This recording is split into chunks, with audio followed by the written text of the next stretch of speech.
शैक्षणिक सत्र 2021-22 में शालाओं में हुए व्यय के संबंध में एक बहुत ही महत्वपूर्ण आदेश राज्य शिक्षा केंद्र मध्य प्रदेश भोपाल के द्वारा जारी किया गया है, जो कि 10 फरवरी 2022 को जारी हुआ। अब यदि आदेश की हम बात करें तो इसमें बताया गया है कि शालाओं में जो व्यय हुआ है, इस व्यय का भुगतान विकास खंड से किया जाएगा।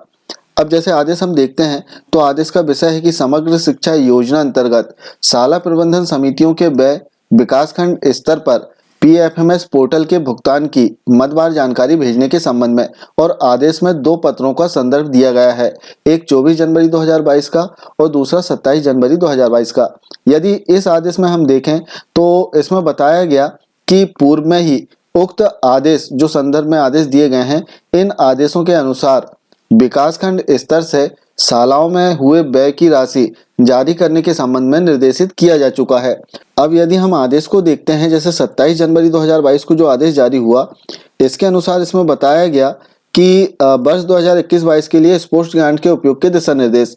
इसमें बताया है कि प्राथमिक शालाओं में 5,000 रुपए की जो राशि है वो स्पोर्ट्स ग्रांट के रूप में दी गई है, वहीं माध्यमिक शाला में 10,000 रुपए की राशि स्पोर्ट्स ग्रांट्स के लिए दी गई है, जिसमें शालाओं को खेल सामग्री क्रय करना है। अब चूंकि प्रदेश की जो शालाएं हैं इनमें जीरो बैलेंस के खाते ओपन किए गए हैं और पूर्व के जो खाते हैं इनसे वर्तमान में भुगतान नहीं किया जा रहा है, तब ऐसी परिस्थिति में चूंकि एसएनए अकाउंट हो चुका है, जीरो बैलेंस का खाता है, और ऐसी परिस्थिति में अब शालाओं में जो ग्रांट जारी हुआ है, इस राशि का उपयोग और इसका व्यय जिला स्तर और विकासखंड स्तर का जो इम्प्लीमेंटिंग एजेंसी है आईए खाते, इनके द्वारा किए जाना है।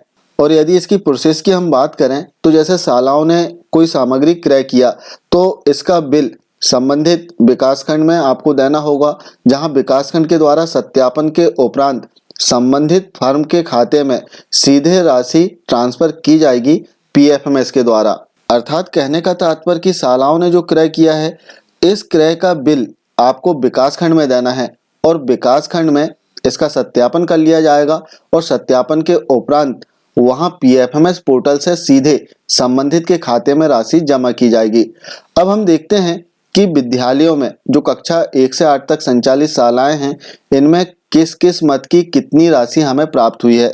जैसे हम इसे देखें तो इसमें राज्य शिक्षा केंद्र मध्य प्रदेश भोपाल के द्वारा जो 10 फरवरी 2022 को पत्र जारी किया गया था, इसमें मदवार जो राशि है इसका उल्लेख किया गया है। जैसे इसमें सबसे पहले हम देखें आकस्मिक निधि।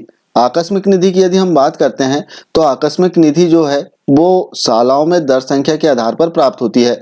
अब दर संख्या यदि शाला में 1 से 30 तक है, तब ऐसी शाला में 10,000 रुपए आकस्मिक निधि प्राप्त होगी। वहीं दर संख्या जो है 31 से 100 तक है, तब शाला में 25,000 रुपए प्राप्त होंगे, और दर संख्या 101 से 250 तक है, तब 50,000 रुपए। 151 से 1,000 तक नामांकन में 75,000 रुपए, और 1,000 से अधिक यदि नामांकन है तब संबंधित शाला में 1 लाख रुपए की राशि आकस्मिक निधि की राशि प्राप्त होगी। इसी प्रकार इसमें हम बात करें स्पोर्ट्स ग्रांट की, तो स्पोर्ट्स ग्रांट के लिए प्राथमिक शाला में जैसे पूर्व अनुसार 5,000 रुपए प्राप्त होते थे, तो इस सत्र में भी 5,000 रुपए प्राप्त हुए हैं। वहीं माध्यमिक शाला में 10,000 रुपए की राशि प्राप्त हुई है।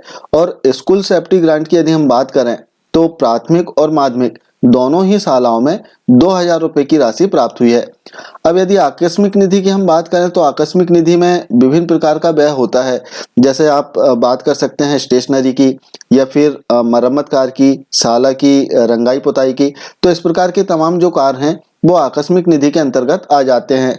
तो उक्त सभी कार्य आपको जो आपकी दर संख्या है आपकी शाला की, इस दर संख्या के आधार पर आपको राशि प्राप्त होगी, और इस राशि को देखते हुए ही आपको व्यय करना है, और व्यय करने के उपरांत बिल आपको विकासखंड में देना है, जहां से संबंधित फर्म को, संबंधित दुकान को सीधे पीएफएमएस के माध्यम से भुगतान किया जाएगा।